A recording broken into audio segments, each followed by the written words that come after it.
Media ban తో నేపాల్ అట్టుడుకుతోంది. Social media platforms Nepal communication and information technology మంత్రిత్వ శాఖ దగ్గర రిజిస్టర్ కాకపోవడంతో వాటిపై నిషేధం విధించారు. ఈ నిషేధం దేశవ్యాప్తంగా హింసాత్మక ఆందోళనలకు దారితీసింది. కాఠ్మండూలో వేలాది మంది యువత, ముఖ్యంగా జెన్సీ తరం ప్రభుత్వ వ్యతిరేక ఆందోళనల్లో పాల్గొన్నారు. ఈ ఆందోళనలు హింసాత్మకంగా మారటంతో 9 మంది మరణించగా 80 మందికి పైగా గాయపడ్డారు. కేపీ శర్మ ఓలీ ప్రభుత్వం కర్ఫ్యూ విధించి ఆర్మీని మోహరించినా యువతలో ఆగ్రహం చల్లారలేదు. అయితే తాము చేస్తున్న ఆందోళనలు కేవలం సోషల్ మీడియా బ్యాన్ పైన మాత్రమే కాదని, దేశంలో పెరుగుతున్న అవినీతి పైన అంటూ యువత చెప్తున్నారు. మరి ఈ ఆందోళనలు నేపాల్ రాజకీయ భవిష్యత్తును ఎలా మారుస్తాయి? కేపీ శర్మ ఓలీ ప్రభుత్వం ఈ సంక్షోభాన్ని తట్టుకోగలదా? Let's watch the story.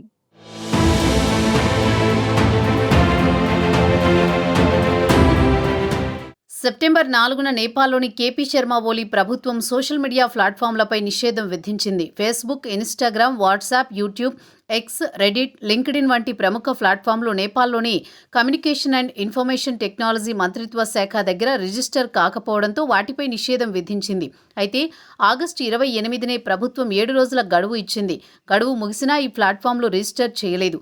TikTok, వైబర్, విట్క్, నింబజ్, పోపో live వంటి సంస్థలు రిజిస్టర్ చేసుకున్నాయి. అయితే టెలిగ్రామ్, గ్లోబల్ డైరీ రిజిస్ట్రేషన్ ప్రక్రియలో ఉన్నాయి. ప్రభుత్వం ఈ నిషేధాన్ని చట్టబద్ధమైన నియంత్రణ చర్యగా సమర్థించింది. కానీ విమర్శకులు దీనిని వాక్ స్వాతంత్ర్యంపై దాడిగా భావిస్తున్నారు. ప్రభుత్వంపై వచ్చే విమర్శలను అణిచివేయడానికి సోషల్ మీడియాపై నిషేధం విధించారని ఆరోపిస్తున్నారు. సోషల్ మీడియాపై నిషేధం విధించిన వెంటనే నేపాల్ యువత, ముఖ్యంగా జెన్ జీ కిడ్స్ తీవ్రంగా వ్యతిరేకించారు. సెప్టెంబర్ 8న కాఠ్మండ్లో వేలాది మంది యువత స్కూల్, కాలేజీ యూనిఫామ్లలో జాతీయ జెండాలు, ప్లకార్డులు పట్టుకుని సోషల్ మీడియాను నిషేధించవద్దు, అవినీతిని మూసివేయండి అంటూ నినాదాలు చేశారు.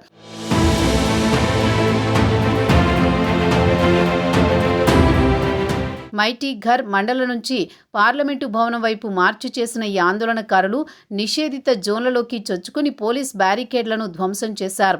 స్వతంత్ర గొంతుక మా హక్కు, పన్ను చెల్లించిన డబ్బు ఎక్కడికి పోయింది వంటి నినాదాలతో నిరసనలు చేపట్టారు. ఈ ఆందోళనలు జెన్ జీ రివల్యూషన్గా పిలుస్తున్నారు.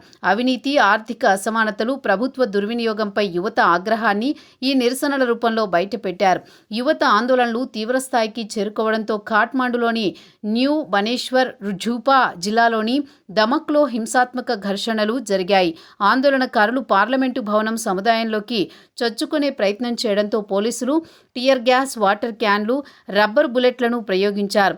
కొంతమంది ఆందోళనకారులు చెట్ల కొమ్మలు, నీటి సీసాలతో పోలీసులపై దాడి చేశారు. న్యూ బనేశ్వర్లో ఒక ఆందోళనకారుడు పోలీసుల కాల్పుల్లో మరణించాడు. ఇక దమక్లో ప్రధాని కేపీ శర్మ ఓలీ బొమ్మను దహనం చేసి మున్సిపల్ ఆఫీసు గేట్లను ధ్వంసం చేసే ప్రయత్నం చేశారు. ఈ ఘర్షణల్లో 9 మంది మరణించగా 80 మందికి పైగా గాయపడ్డారు. పరిస్థితిని అదుపు చేయడానికి కాఠ్మండ్ జిల్లా అడ్మినిస్ట్రేషన్ పార్లమెంట్ అధ్యక్షుడి నివాసం, ప్రధానమంత్రి కార్యాలయం చుట్టూ కర్ఫ్యూ విధించింది. అదేవిధంగా నేపాల్ ఆర్మీని మోహరించింది.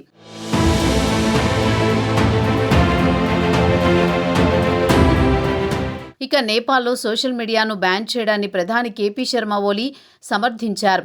సోషల్ మీడియా ప్లాట్ఫామ్లు నేపాల్ చట్టాలను పాటించాలని, పన్నులు చెల్లించాలని, జాతీయ స్వాభిమానాన్ని గౌరవించాలని అన్నారు. తాము సోషల్ మీడియాకు వ్యతిరేకంగా కాదు, కానీ చట్టవిరుద్ధత, దేశాన్ని అవమానించే చర్యలను సహించమని పేర్కొన్నారు. ఈ నిషేధం జాతీయ భద్రత, సార్వభౌమత్వాన్ని కాపాడడానికి అవసరమని వాదించారు. కొన్ని ప్లాట్ఫామ్లు నకిలీ ఖాతాల ద్వారా ద్వేషపూరిత ప్రసంగం, నకిలీ వార్తలు, మోసాలను ప్రోత్సహిస్తున్నాయని ప్రభుత్వం ఆరోపిస్తోంది. అయితే ఈ వాదనలను ఆందోళనకారులు, విమర్శకులు ఖండిస్తున్నారు. ఈ నిషేధం అవినీతిని దాచడానికి, విమర్శలను అణచివేయడానికి ఉద్దేశించినదని వారు ఆరోపించారు. ఈ ఆందోళనలు కేవలం సోషల్ మీడియా బ్యాన్ కోసం మాత్రమే కాదని, దీర్ఘకాలంగా కొనసాగుతున్న అవినీతి, ఆర్థిక అసమానతలు, ప్రభుత్వ దుర్వినియోగంపైన అని యువత చెబుతున్నారు. తాము సోషల్ మీడియా నిషేధం కోసం ఆందోళన చేయడం లేదని, నేపాల్లో సంస్థాగతంగా ఉన్న అవినీతికి వ్యతిరేకంగా నిరసన చేస్తున్నామని ఆందోళనకారులు స్పష్టం చేశారు.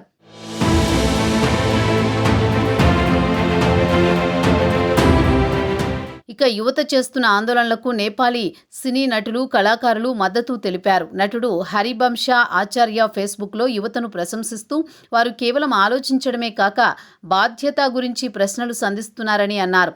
నేపాల్లో జరుగుతున్న ఈ ఆందోళనలు అంతర్జాతీయ దృష్టిని ఆకర్షించాయి. నేపాల్లో వాక్ స్వాతంత్ర్యం దక్షిణాసియాలో ఇతర దేశాలతో పోలిస్తే బలంగా ఉంది. అయితే ఇప్పుడు ఈ నిషేధం డిజిటల్ సెన్సార్షిప్కు ప్రమాదకరంగా మారింది. మొత్తంగా నేపాల్లో సోషల్ మీడియా బ్యాన్ ఆ దేశంలో వాక్ స్వాతంత్ర్యంపై ప్రశ్నలు లేవనెత్తుతోంది. ప్రభుత్వ అవినీతి, అక్రమాలను బయటపెడుతుండడం వల్లే సోషల్ మీడియాను బ్యాన్ చేస్తున్నారని యువత చెప్తుండగా, ప్రభుత్వం మాత్రం నేపాల్ చట్టాలను పాటించాలని, పన్నులు చెల్లించాలని, జాతీయ స్వాభిమానాన్ని గౌరవించాలని చెబుతోంది. ఇక ఈ ఆందోళనలు ఖాట్మండును జనసముద్రంగా మార్చాయి. ప్రభుత్వం కర్ఫ్యూ విధించి ఆర్మీని మోహరించినా యువత ఆగ్రహం తగ్గలేదు.